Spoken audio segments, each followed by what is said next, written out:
Revenons chez nous. Quand on croit à son enfant entre bonnes mains alors qu'il en va tout autrement, c'est ce que vit une famille de Prévost dans les Laurentides. C'est que leur fillette de 5 ans seulement aurait été agressée sexuellement, imaginez, dans un camp de soccer par un ado de 13 ans. Kevin, vous avez rencontré le père présumé de la jeune victime.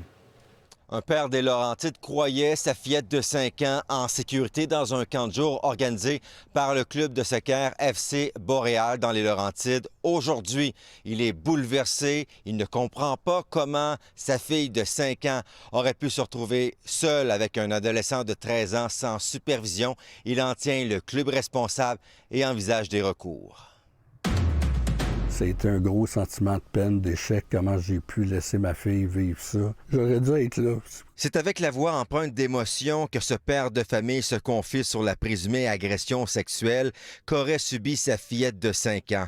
Elle aurait été agressée par un ado de 13 ans au début du mois d'août dans un camp de jour du club de soccer, le FC Boréal. Sa meilleure amie lui a dit, tu sais, tu devrais en parler. Ma femme a fait comme parler de quoi, puis c'est là que elle nous a dit qu'elle avait subi des attouchements 2 fois, le lundi et le mardi, dans les toilettes. Selon le témoignage de la fillette, l'adolescent de 13 ans l'aurait conduite depuis le camp jusqu'à ses toilettes du parc régional de la Rivière-du-Nord, ici à Prévost.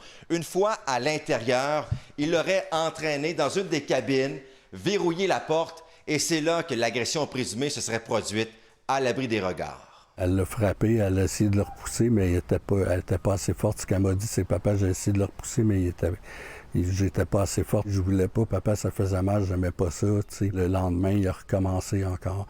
La première fois, c'était comme au-dessus des culottes, mais la deuxième fois, il a mis sa main dans ses culottes. Le père affirme avoir d'abord contacté la Sûreté du Québec, puis joint le directeur général du FC Boréal pour signaler la situation. Qu'est-ce que tu penses faire avec ça? Il dit, si tu veux que je fasse, j'ai pas de preuves, j'ai pas rien. Fait qu'il dit, là, pour l'instant, je fais rien. Là. Vous avez l'impression qu'au FC Boréal, on n'aurait pas pris ça au sérieux quand vous les avez avisés? Bien, clairement pas. Là. La Sûreté du Québec confirme qu'une enquête est en cours et qu'un mineur a été arrêté en lien avec l'affaire. Il a été libéré sous promesse de comparaître. Moi, je trouve ça atroce. Comment ça se fait qu'un jeune de 13 ans peut s'en aller avec un enfant de 5 ans tout seul aux toilettes sans qu'il y ait de supervision? Près de 2 semaines après les événements, le père affirme que sa fille vit toujours avec les conséquences de cette présumée agression. Elle dort plus toute seule. Elle a des épisodes, des fois, où on dirait qu'elle est dans l'une, puis je lui demande est-ce que tu es triste, ma belle? Qu'est-ce qui se passe? Puis elle me dit non, papa, c'est correct, mais on voit qu'il y a quelque chose. Le FC Boréal a refusé de commenter devant la caméra. Par courriel, le club affirme avoir transmis un message aux parents pour les informer de la situation et de l'enquête en cours. Il assure prendre l'affaire très au sérieux et collaborer pleinement avec les autorités. De son côté, la ville de Prévost, partenaire du camp de jour, n'a pas souhaité réagir.